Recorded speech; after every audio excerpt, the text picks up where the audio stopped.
Shalom, praises to Yahweh, Shem Yahushua, Shem Barakatadash. I want to see apostles and elders, may be outside of the world. Shalom to the brothers doing the work of sincerity and truth, pushing this word to the four corners. Yeah, kind of watched like a little video brother sent. It just kind of had me meditating on things, because it was more or less just like so like there's a Chinese farmer, and then like he's out one day, and one of his horses runs off, and then he says everyone from from the village or whatever comes to him and says, oh, that's pretty bad. And he says, I don't know. Then the next day that same horse comes back, and it brings with it like 8 wild horses, and then the whole village comes and says like, oh, that's pretty good. And he says, I don't know. Then afterwards, the next day, his son's trying to tame one of the wild horses.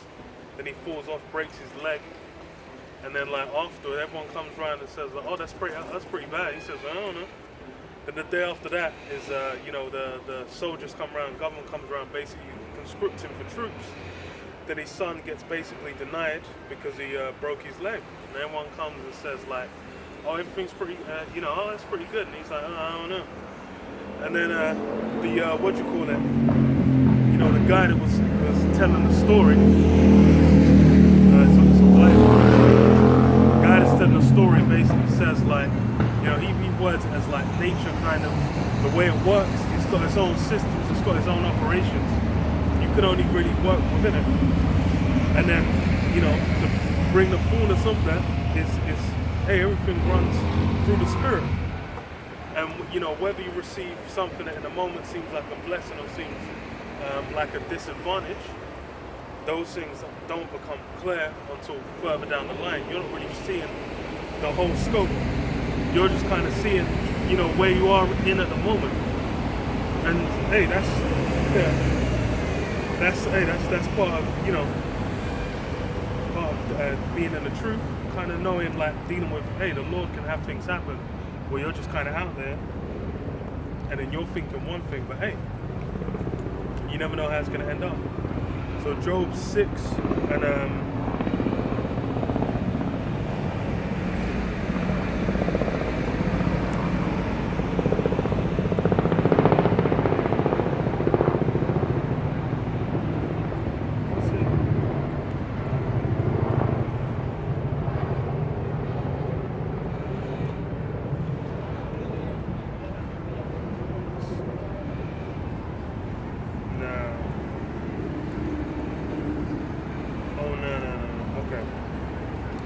Job,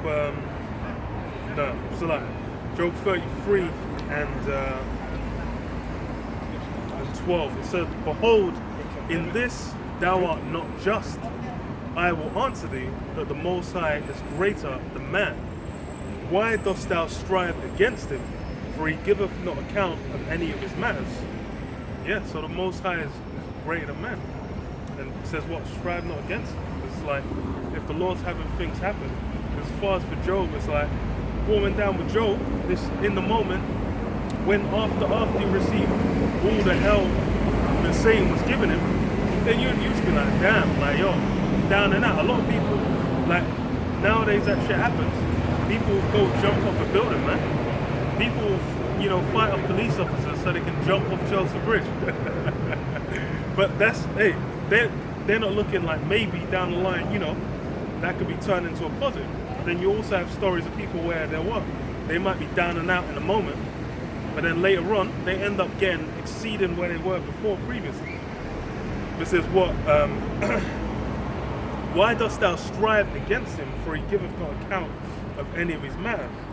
For the Most High speaketh once, yea twice, yet man perceiveth it not.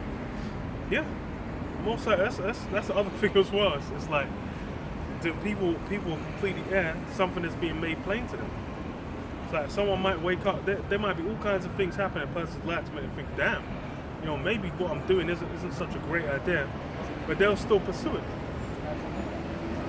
It says, in a dream, in a vision of the night, when deep sleep falleth upon men, and slumbering upon the bed, and then he openeth the ears of men, and sealeth their instruction.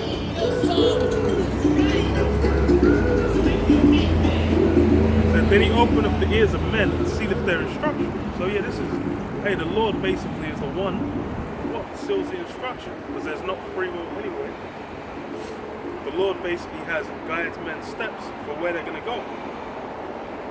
He says what? That he may withdraw man from his purpose and hide pride from man. Yeah. So that's, hey, the Lord basically is the one that's operating everything, that's running everything. You're just kind of going to be in the moment. And that's why it's like, whether it's something that lifts you up or brings you down, you're not really going to know the fullness of it till later on. Someone might fall into a windfall of like thousands of pounds or dollars or whatever and think, damn, something great's come out of this. But then they could get themselves entangled in a circumstance due to that later on, which leads to their downfall, leads to their doom. So that's like one of the simplest examples.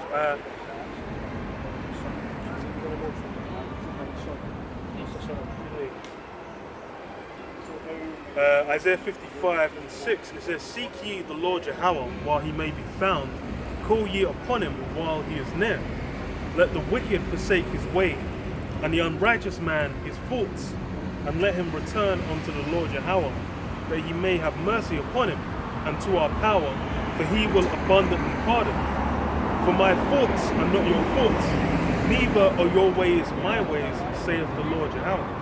And that's the other thing, is your ways, whatever the Most High thought, they're above and beyond anything we're going to have a understanding or see the scope of. We're stuck in the flesh, we're stuck in a carnal mind that we're basically bound to, man.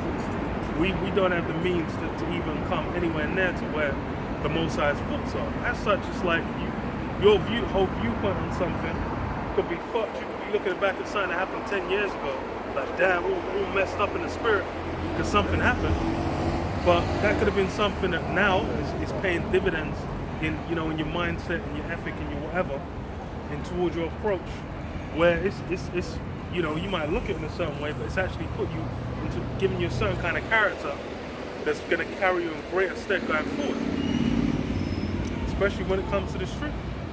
It's like when you have to think, it says what? It's harder for a rich man to go through it's harder for a camel to go through the eye of a needle than for a rich man to enter into the kingdom of the Most High. Because why? It's not going to be easy when you're bound with all them trappings for you to then just be like, okay, let me just done all that.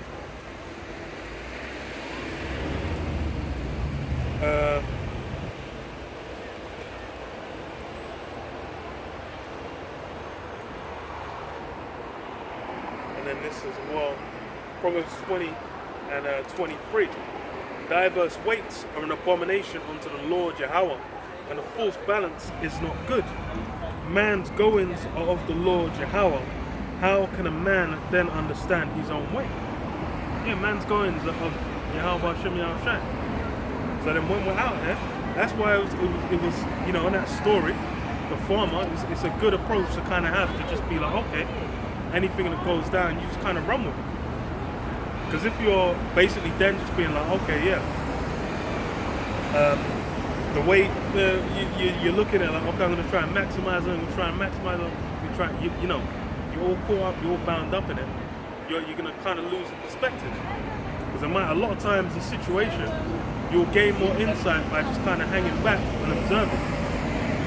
You might be like, okay, something good might happen here or whatever. Let me just wait and see. But that's, these are wisdoms that have kind of been lost, man.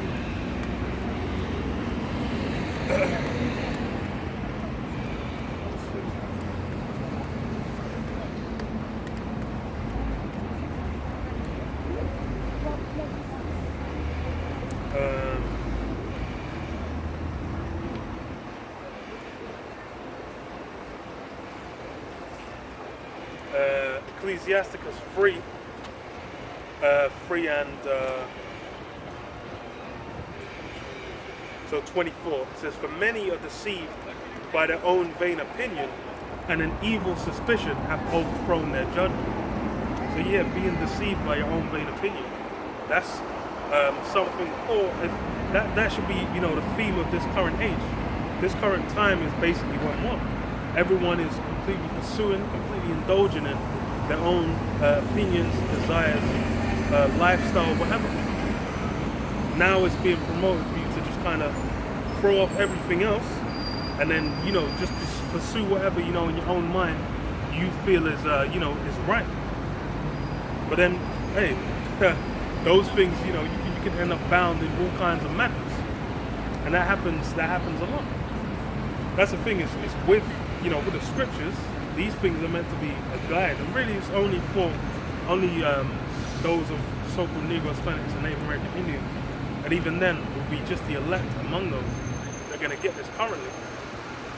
But hey, it's even with when we're dealing with going back to like the Ten Commandments, for you to conduct, if you're going to go around, murdering people, you're going to go around stealing, you're going to go around coveting, you're going to go around committing adultery, you're going to go around following after a wide variety of different gods and all these things.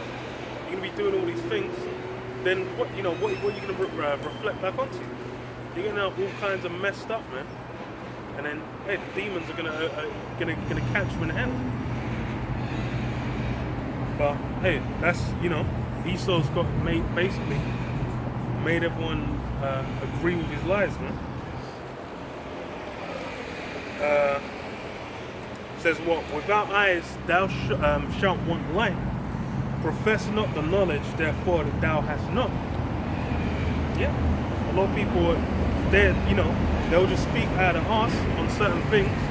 You know, they'll just say blah blah blah. You know, they'll say, oh, I'll try and live my life like this. You know, you should always go, you should always try and thingy, YOLO, all these different catchphrases. But then, you know, what's the end result? They might just end up catching some. Bro, I can't remember who it was, man.